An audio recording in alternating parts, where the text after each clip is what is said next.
Hello, everyone, and welcome back to Sun Moon Audiobook, the channel where we share wisdom and inspiring book journeys to help you grow and develop your best self, inside and out. The sky cracks open in the early hours, spilling a soft light that touches everything with a kind of quiet mercy. It does not ask the trees to be taller, or the river to run straighter, or the bird to sing in tune.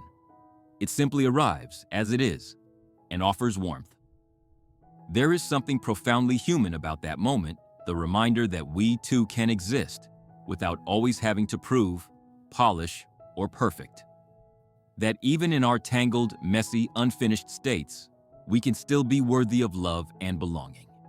It's from this tender truth that Brené Brown's voice rises, like a lantern lit in the dark, inviting us to let go of the impossible weight of perfection and instead learn to rest in the gifts of our imperfection.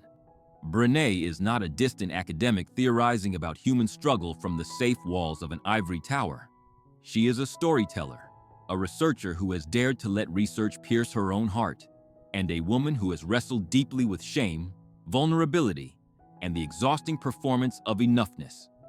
Her work has reached millions not because it offers easy steps or polished cliches, but because it feels like a hand held out in the storm. In the Gifts of Imperfection, she does not tell us how to become perfect. She tells us that perfection was never the goal. Instead, she points us toward courage, compassion, and connection, the quiet ingredients of what she calls wholehearted living.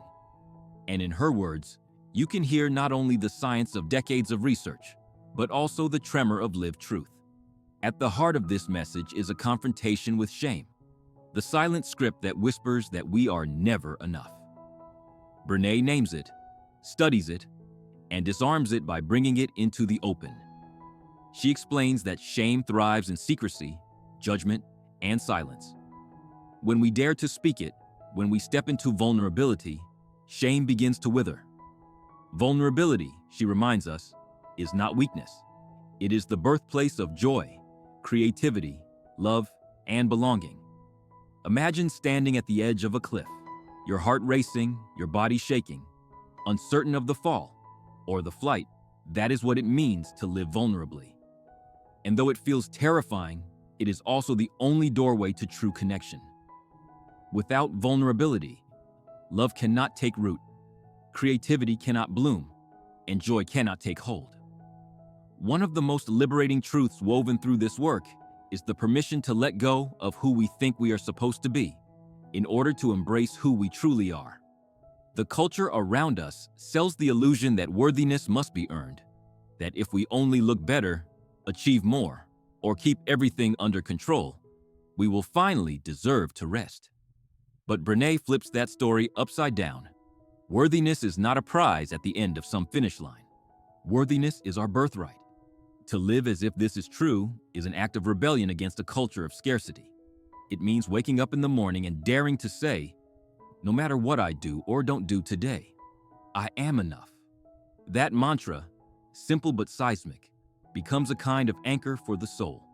And yet, letting go of perfection is not about abandoning effort or settling for mediocrity. It's about shifting the ground beneath our striving.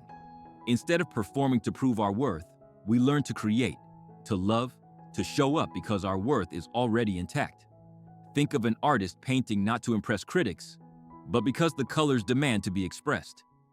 Think of a parent loving not to be called perfect, but because their child's laughter is life itself. This is wholehearted living, engaging with life from a place of worthiness, not shame. The book invites us into 10 guideposts, which are not rules but reminders, ways of being that help us loosen the grip of perfection and lean into authenticity. One of the most powerful is the call to cultivate self-compassion. Instead of whipping ourselves with shame when we fall short, Brené invites us to practice the same kindness we would extend to a friend. Picture a dear friend confessing their mistakes, their fears, their exhaustion. Would you berate them, demand they toughen up? Or would you hold them, speak gently, remind them they are still loved? Why then do we so often refuse that same tenderness for ourselves? Self-compassion becomes not just an act of kindness, but an act of courage, because it requires us to believe we are worthy of care. Another thread is gratitude and joy, which Brené describes as deeply connected. Gratitude is not just a polite thank you note to life. It is a way of seeing, a deliberate practice of noticing the ordinary moments that carry extraordinary grace. Joy, she tells us, does not arrive when life is perfect. It often shows up in the smallest, most imperfect spaces. A child's crooked drawing, a cup of coffee in silence, a shared glance of understanding. Gratitude makes us available to joy, even when life is heavy. And joy, in turn, strengthens us to face the hard edges of existence without being consumed. In the rhythm of this message, there is also a challenge: to embrace creativity and rest as essential, not optional luxuries. Our culture idolizes productivity and dismisses rest as laziness, but Brené reminds us that exhaustion is not a badge of honor. Creativity withers without space, and souls fracture without rest. To choose rest is to declare that we are not machines. To make space for play, for stillness, for wandering thought, is to honor the fullness of our humanity. It's a radical act in a world that worships hustle, but it is also what allows us to live not just longer, but deeper. There is also the reminder to release comparison, that endless treadmill where we measure ourselves against others and always come up short.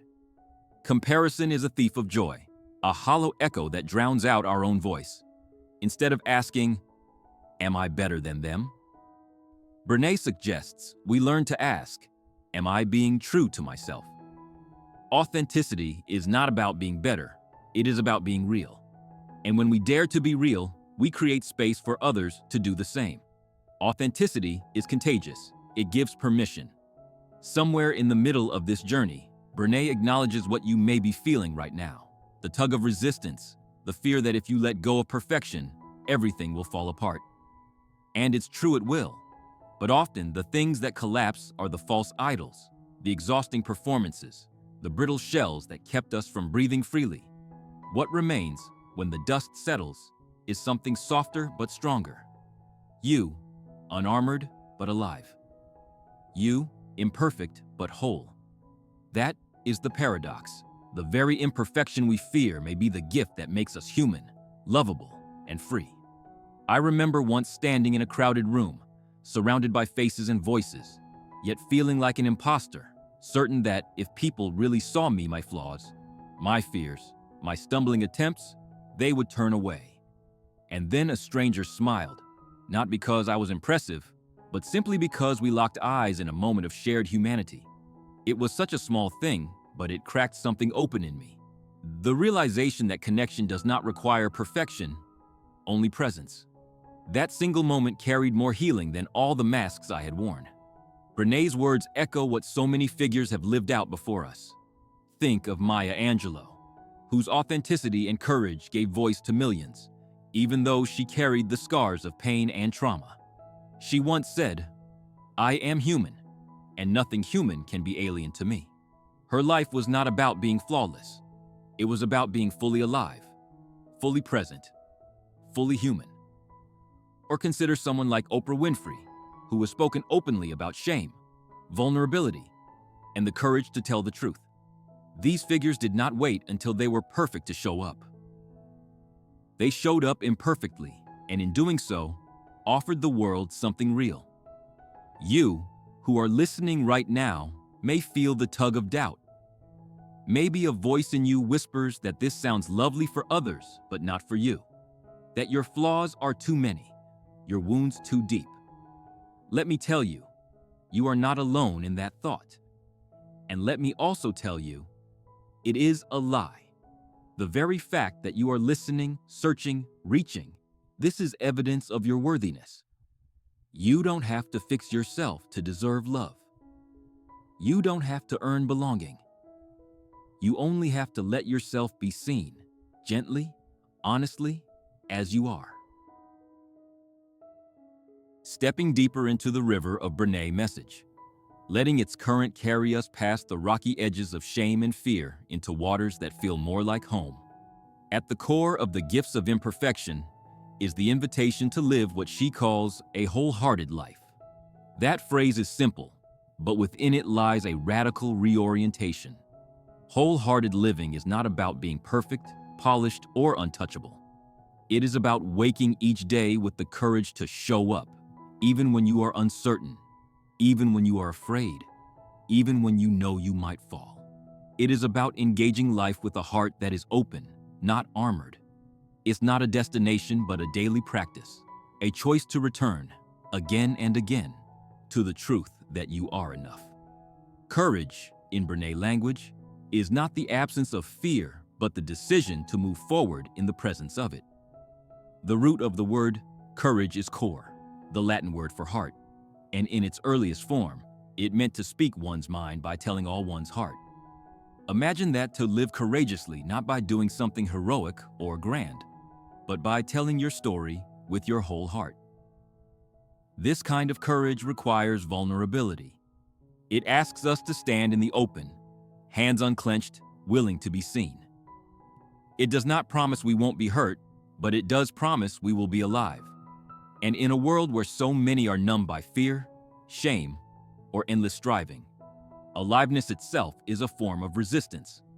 Alongside courage is compassion, not the kind that is merely soft, but the kind that is fierce in its gentleness. Compassion is not pity, and it is not indulgence. It is the willingness to sit with suffering, whether our own or another's, and say, "You are not alone in this." Brené emphasizes that compassion requires boundaries, because without them, compassion collapses into resentment. But true compassion builds bridges, not walls. It reminds us that we are wired for connection, that our humanity is intertwined. When we practice compassion, we are no longer spectators of suffering, we are companions on the journey. Connection is the third thread, braided tightly with courage and compassion. Connection is not the number of followers you have, nor the approval you collect. It is the energy that exists between people when they feel seen, heard, and valued. It is the invisible thread that ties us together, even in silence, even in imperfection. But connection requires authenticity, because only the real can connect. Masks cannot touch each other, only faces can. To pursue connection, then, is to risk vulnerability, to risk being seen in our rough edges and tender places. And yet, when that risk is taken, the reward is profound, the experience of belonging, not because we are flawless, but because we are human. Wholehearted living, Brené reminds us, is not a one-time decision.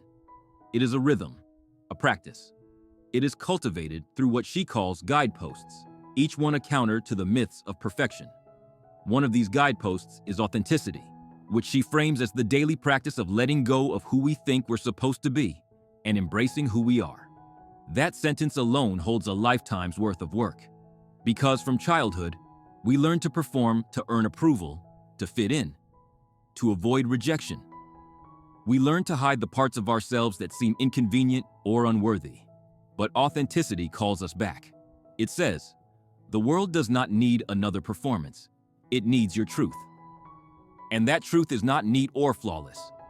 It is messy, awkward, sometimes contradictory. But it is real. And real is what gives life texture, color, and meaning. Another guidepost is resilience, the capacity to lean into discomfort and rise from adversity. Resilience is not about never breaking. It is about knowing that breaking does not mean the end. It is about cultivating practices that allow us to return, again and again, to our center. Brené highlights how resilience is deeply tied to spirituality, not necessarily religion, but the deep belief that we are connected to something larger than ourselves, that we are never entirely alone. In moments of pain or loss, it is this connection that allows us to breathe, to hope, to heal. Resilience is not toughness. It is tenderness that has learned to bend without shattering. Play and rest are also guideposts, and they may feel almost indulgent to name. Yet Brené insists they are essential. In a culture where exhaustion is worn like a status symbol, rest becomes an act of rebellion. Play, too, is often dismissed as childish, but it is in play that we rediscover creativity, laughter, and freedom. Think of children chasing each other in a field, their joy uncalculated, their movements free. That same spirit still lives in us, waiting to be given permission.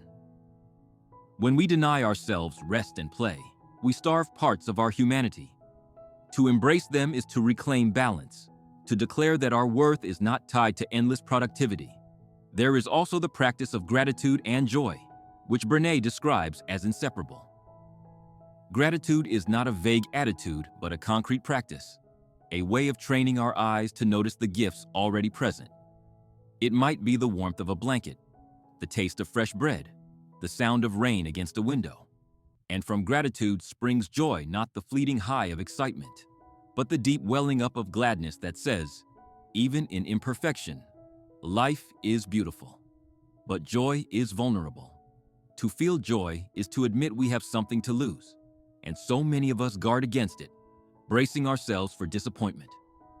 Brené calls this foreboding joy, yet she teaches that the antidote to this fear is to lean deeper into gratitude, to savor the moment without armoring against its loss. In doing so, we discover that joy is not fragile, it is fierce. Trust and faith are woven into this, not as distant ideals, but as daily choices. Trust is built not in grand gestures, but in the small, repeated actions of integrity. It is saying what you mean, doing what you say, and honoring your word even when no one is watching. Faith, in Brené's sense, is not about certainty, but about courage. The willingness to step into the unknown, believing that you are held. This kind of faith does not erase doubt. It coexists with it, but it allows us to move forward even when the path is unclear. Somewhere here, Brené speaks about the danger of numbing. In our desperation to escape discomfort, we turn to substances, to busyness, to distraction. But numbing does not discriminate. It dulls not only the pain, but also the joy. When we numb one, we numb the other. The alternative is not easy.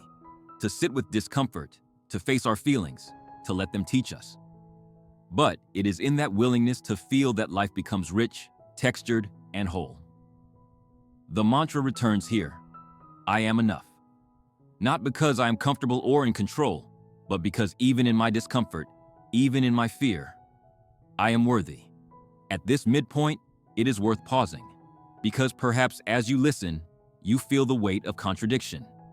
You want to believe these truths, but another voice argues that imperfection is weakness, that vulnerability is dangerous, that worth must be earned. This conflict is real, and it is here that Brené offers not condemnation, but compassion. Change is not instant. Transformation is not linear. There will be days when shame's voice is loud, when perfectionism claws at you, when numbness tempts you. But even in those days, you are not failing. You are human. And the invitation remains to return, to breathe, to try again. To remember that wholeness is not about never stumbling. It is about rising with tenderness when you do. From this pause, momentum builds. Wholehearted living is not an ideal to chase, but a reality to embody. It is choosing courage over comfort, connection over isolation, compassion over judgment, authenticity over performance. It is remembering, again and again, that your worthiness is not in question, that the gifts of imperfection are not flaws to be erased, but seeds to be nurtured. Seeds of joy, seeds of love, seeds of belonging. When you allow yourself to lean into this truth, something begins to shift, not in a dramatic flash of lightning, but like the slow unfurling of a flower in the morning sun. The armor you have carried for so long, heavy and suffocating, starts to feel unnecessary. The striving to prove, to compare, to perfect, loosens its grip. And what takes its place is something softer but infinitely stronger. A sense of being rooted, of standing where you are with dignity and grace. Brené calls this wholeheartedness, and it is both ordinary and extraordinary. It is ordinary because it does not require you to become someone else. It asks only for you to be yourself. It is extraordinary because in a world that constantly demands masks and performances, choosing to live authentically is an act of defiance, a revolution of the spirit. Think about how often we trade authenticity for approval. How many times do we laugh at jokes that don't land, agree with things that don't resonate, or hide our true emotions just to avoid rocking the boat? This is the currency of fitting in. But Brené makes a powerful distinction between fitting in and belonging. Fitting in requires us to change who we are to be accepted.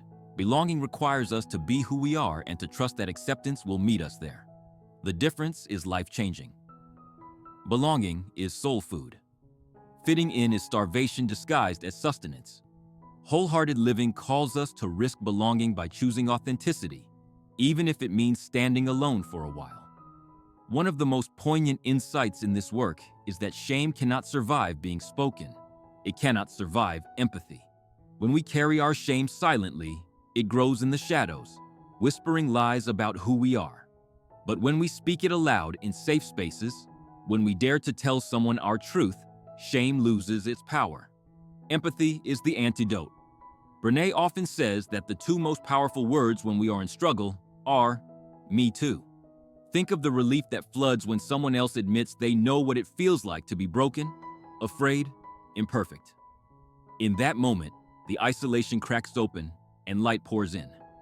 This is not about fixing each other. It is about being with each other in the dark until we find the courage to step into the light. Another gift of imperfection is creativity, which Brené describes as essential to the soul. Creativity is not about being an artist or a musician in the professional sense. It is about the human need to make, to imagine, to shape. When we deny our creativity, it doesn't disappear, it festers, often turning into resentment or despair. But when we allow ourselves to create freely, imperfectly, joyfully, we reconnect with something vital. Creativity is vulnerable, because to create is to risk failure, to risk judgment. But it is also liberating, because it shifts the focus from outcome to expression. A sketch, a dance, a garden, a poem, it doesn't matter how polished it is. What matters is that it is yours, a manifestation of your spirit in the world. Faith and intuition, too, are central to wholehearted living. Brené talks about learning to trust our inner knowing, that quiet voice that often whispers beneath the noise of culture and fear.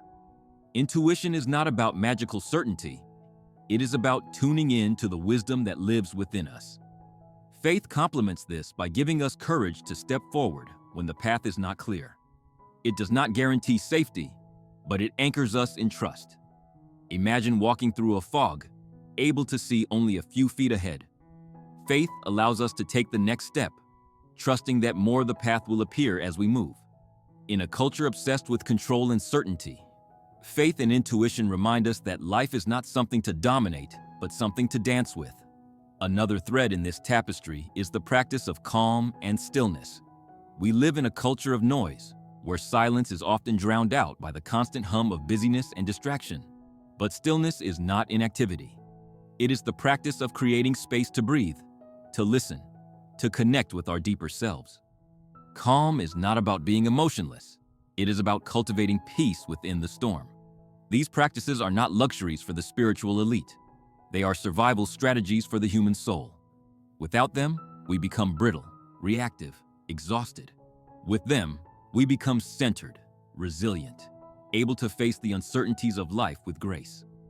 One of the most surprising but liberating insights in Brené's work is the importance of laughter, song, and dance. These expressions may seem trivial, but they are sacred acts of belonging. They remind us that joy is communal, that our bodies are not just machines for productivity, but vessels of rhythm and celebration.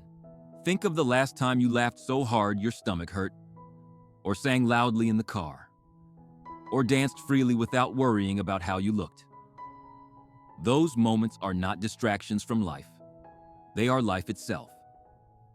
They are glimpses of what it means to be unshackled from shame and performance, to be fully alive in the present moment. When we embrace these practices, we remember that joy is not something to earn. It is something to receive. You may be wondering, what does all of this mean for my daily life? Brené would say it's not about grand transformations, but about small choices, repeated often. Choosing to say no when you are exhausted instead of pushing past your limits. Choosing to admit you are afraid instead of pretending to have it all together. choosing to share a piece of your story instead of hiding behind silence, choosing to rest, to play, to create, even when the world insists you should be productive instead. These choices accumulate, slowly reshaping not only your life, but the lives of those around you. Wholeheartedness spreads. It is contagious. When you live authentically, you give permission for others to do the same. Consider the example of someone like J.K. Rowling, who openly spoke about her struggles with depression and failure long before she became the author of Harry Potter.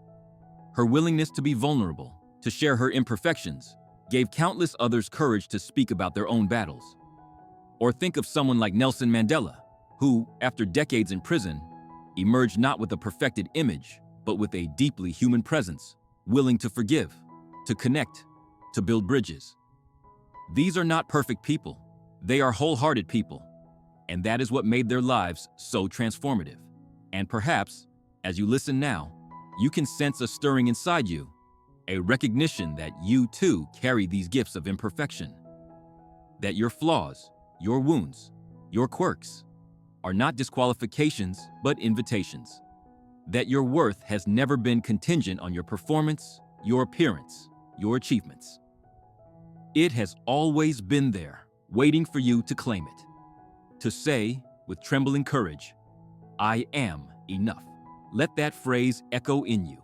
I am enough. I am enough. It is not arrogance, it is truth.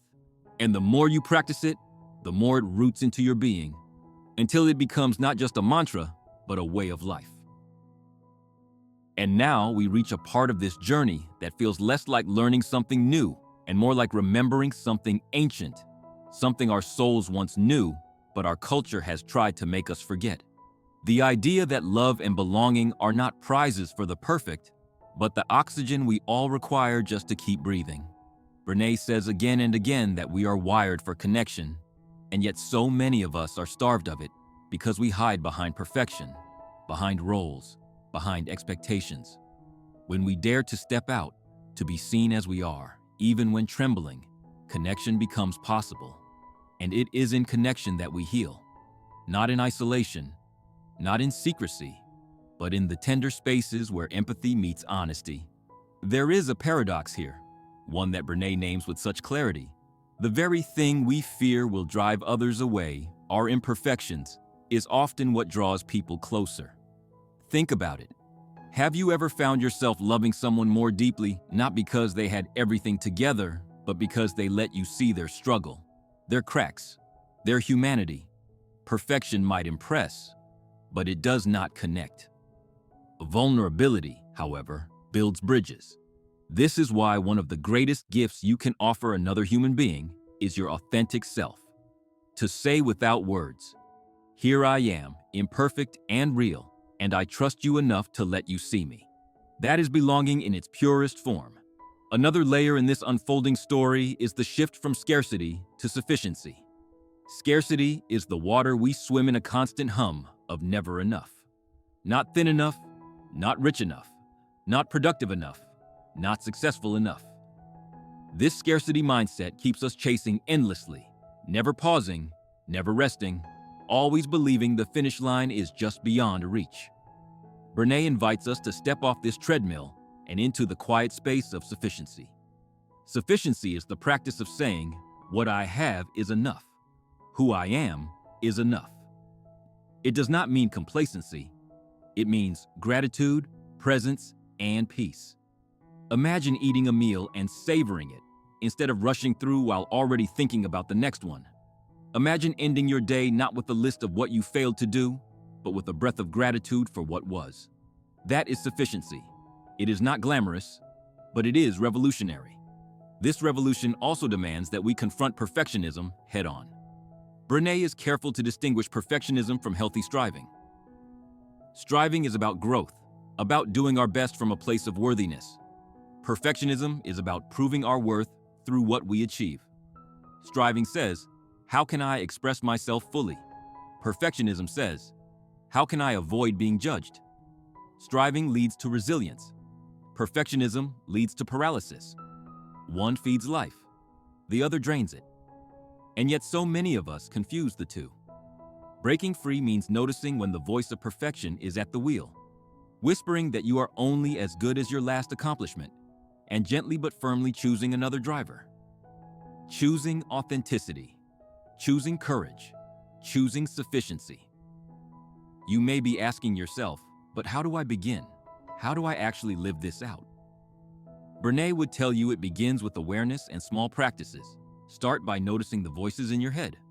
Notice when shame speaks, when it says you are not enough, when it tells you to hide. Instead of obeying, speak back. Say, I hear you, but I choose worthiness. Notice when perfectionism demands performance. Instead of caving, practice authenticity. Share something real. Rest when you are tired. Say no when you need to. Choose connection over competition. Gratitude over scarcity. Vulnerability over armor. These choices seem small, but they stack, building a life that feels lighter, freer, truer. There is also a deep acknowledgement here that this path is not linear. There will be days when shame is loud, when perfectionism wins, when numbing feels easier than vulnerability. Brené does not deny this. Instead, she says that the practice of wholehearted living is exactly that, a practice. Like learning to play an instrument, you will stumble, you will play wrong notes, you will feel clumsy. But with time, with gentleness, with persistence, the music begins to flow. And the beauty is not in playing perfectly, but in daring to play at all. Wholeheartedness is a lifelong journey, not a finish line. Think of how this has played out in the lives of those we admire. Consider Fred Rogers, known to millions as Mr. Rogers. His gift was not that he was perfect, but that he was authentic. He spoke softly, slowly, often awkwardly, but with such honesty that children and adults alike felt safe in his presence. He showed the world that kindness, vulnerability, and gentleness are not weaknesses, but strengths. He lived wholeheartedness, and in doing so, he left a legacy of love. Or think of Leonard Cohen, whose cracked voice carried songs of imperfection and longing, reminding us that there is a crack in everything. That's how the light gets in. These lives remind us that imperfection is not an obstacle to greatness. It is the very soil from which it grows. And maybe you, listening now, feel that tension inside you, the desire to be free, and the fear of letting go. That is the edge where transformation begins. You do not have to leap all at once. You only have to take one step. Maybe that step is telling someone you trust how tired you are of pretending. Maybe it's choosing to rest instead of working another hour. Maybe it's writing, painting, singing, or dancing, even if no one else ever sees. Maybe it's whispering to yourself tonight, I am enough, and letting the words settle like seeds in the soil of your heart. Seeds that, with time, with patience, will grow. This is the quiet revolution of the gifts of imperfection. It is not loud or flashy. It does not demand applause. It whispers instead of shouts. But it changes everything. It frees us from the cages we have built and the chains we have carried. It reminds us that being human is not about perfection, but about presence, courage, and love. And it leaves us with an invitation, not to become someone else, but to come home to ourselves. And so we arrive at the final stretch of this intimate journey, where the ideas have settled into something more than thoughts and begin to feel like living truths. Truths that press gently on your chest as if to say, remember, this is for you. Brené's message is not a map to a perfect life, but a reminder of the terrain we already walk.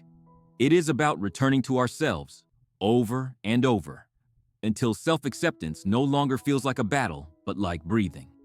One of the most poignant realizations she leaves us with is that imperfection is not a barrier to love and belonging. It is the gateway.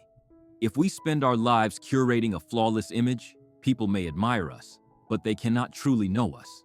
And without being known, we cannot truly be loved. Love requires exposure, the willingness to be seen in our messy, incomplete state. It is not the shiny veneer that draws people close, but the courage to show our cracks. Those cracks let others offer their light. and in turn, we illuminate theirs. Love is not earned by perfection. It is deepened by authenticity. This is why vulnerability is not weakness, but strength. Vulnerability is the soil where courage grows, where intimacy is born, where creativity takes root. When you allow yourself to stand open and unguarded, you invite connection that is real and enduring. It will not always be comfortable. There will be moments when vulnerability feels like standing naked in the cold. But in those same moments, when you are met with empathy, with kindness, with me too, you will discover that connection is warmer than any armor. That warmth heals in ways no performance ever could. Another thread that binds this work together is the practice of hope.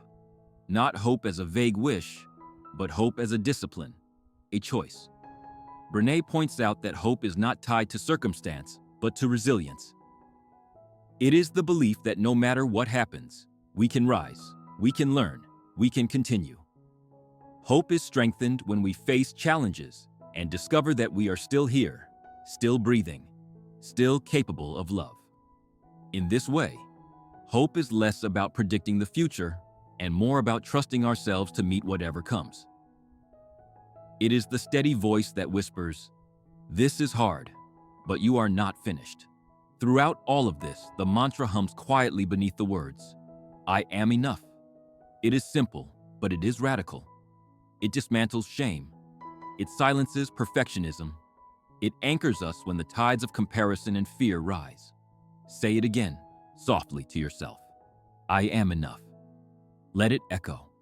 Let it sink in. This is not a slogan to be posted on a wall and forgotten. It is a lifeline, something to cling to in the storms and to carry in the calm. It is a truth that will take root if you let it, reshaping the way you live, love, work, and rest. You who are listening now might feel a flicker of resistance. Maybe the words feel good but hard to believe. That's okay. The path to wholehearted living is not paved with instant certainty. It is walked step by step, with trembling hands and hesitant feet. The fact that you are here, open to hearing these truths, is already evidence of courage. Courage does not mean you have no fear. It means you are willing to move forward in spite of it. And with each step, the belief that you are enough will become less of a mantra and more of a lived reality. As you imagine living this out, notice how it shifts the everyday. It changes the way you wake up in the morning less with dread, more with a sense of possibility. It changes the way you interact with others, less guarded, more open. It changes the way you treat yourself, not as a project to fix, but as a soul to nurture. Wholehearted living is not about big dramatic gestures. It is about the small, consistent choices that align your life with truth. Choosing gratitude, choosing rest, choosing authenticity, choosing connection. These choices ripple outward, touching not only your life, but the lives of those you encounter. And perhaps the most beautiful part is that when you live wholeheartedly, you become a beacon. Not by preaching, not by persuading, but simply by being. Your authenticity will give others permission to drop their masks. Your courage will spark courage in them. Your compassion will remind them of their own. In this way, the gifts of imperfection are not only for you, they are for the world. By embracing your humanity, you create space for others to embrace theirs. And slowly, the culture of scarcity and shame begins to shift, replaced by a culture of belonging and love. As this reflection draws to a close, let us leave with a vision. Imagine a seed, small and fragile, pressed into the earth. At first, it is unseen, unnoticed, but given time, water, light, and space, it begins to break open. Its very breaking is what allows new life to emerge. From the fracture comes growth. From imperfection comes beauty. And one day, that small seed becomes a tree, rooted and strong, offering shade and fruit and shelter. You are that seed. Your imperfections are not your undoing. They are the cracks through which your truest self emerges. You are enough. You always have been.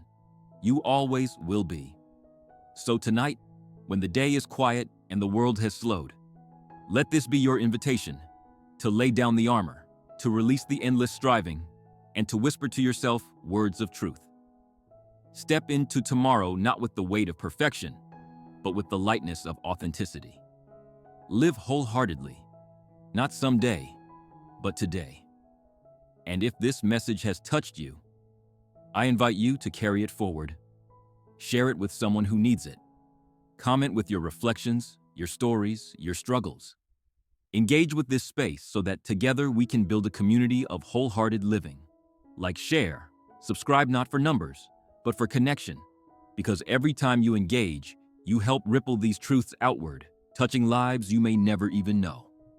And perhaps that is the greatest gift of imperfection, that by embracing our humanity, we light a path for others to embrace theirs.